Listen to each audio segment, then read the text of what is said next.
This is Valley News Live at 10.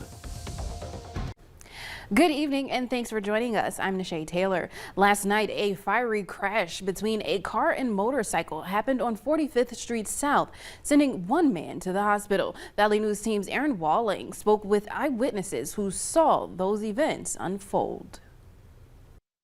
He fully hit him, and I saw the car go probably 6 feet up in the air, and he was under it. On Friday night, Cole Matson was just driving down 45th Street South when he spotted this 2011 Infiniti G37 cut him off on the roadway, barreling towards a motorcycle. I turned around, big old piece flew at my car. I don't know what it was, I don't really care though. I was just hoping that people were okay.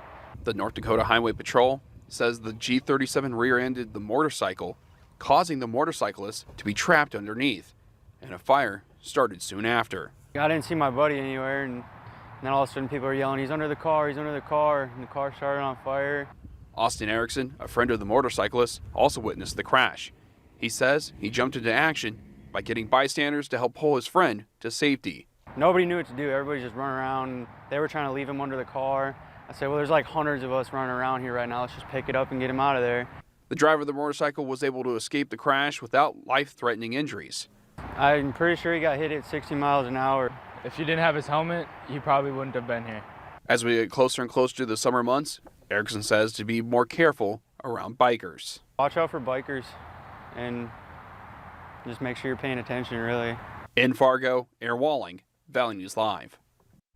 Now, according to the motorcyclist in a message to us, he is having surgery tomorrow. Meanwhile, the Emaredo Volunteer Fire Department responded to a home this afternoon after an electrical meter caught on fire. Fire officials say the call came in just after 3:15 this afternoon. They were dispatched to the home located in the 200 block of 6th Street in Emaredo. When firefighters arrived, they found the electrical meter appearing to have had fire damage, but once it was opened, they noticed the fire had put itself out. While conducting an investigation, fire crews found wires arcing from the meter, which caused a fire to reignite. Firefighters were able to extinguish that fire. Authorities say the fire did not extend into the home and no one was injured. A kidnapping suspect was arrested last night in Larimore County. Law enforcement arrested this man, 35-year-old Ryan DeGroat. Local authorities say around 10:30 p.m. they were made aware of a 41-year-old woman being taken from her mother's home in Brown County, South Dakota. Law enforcement used cell phone data to help locate the vehicle DeGroat was traveling in.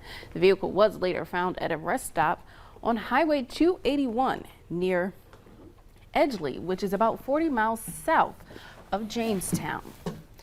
Now, DeGroat was arrested at the scene and was taken to Stutsman County Corrections. The woman was transported to a local hospital to be treated for her injuries sustained during that incident. Her condition remains unknown at this time. The long-awaited Elton John concert at the Fargo Dome kicked off this evening, but it didn't come without a few snags. Just after 7:30, the Fargo Dome parking lots were completely full, and with the concert starting at 8, there were still lots of people walking towards the dome. A parking attendant told Valley News Live in her 17 years of working there, she's never seen a parking situation like this one. And many we talked to heading to the concert said they had to walk long distances, including from NDSU's main campus parking lots, which were also pushing capacity. Video released by the Ukrainian military shows soldiers patrolling in the Kyiv region. As you can see, the video shows a commanding officer speaking to the troops as they were preparing to patrol an area near the capital city. He said their goal is to keep Russian forces at bay while not allowing them to get closer to the capital city. Ukrainian President Volodymyr Zelensky is calling on Russia to begin peace talks without delay. As the fighting intensifies, destruction widens, and more people flee. Meredith Wood has more. Calling for urgent peace talks. Ukraine's President Volodymyr Zelensky demanding an immediate meeting with Russia and warning against further escalation. Time to talk.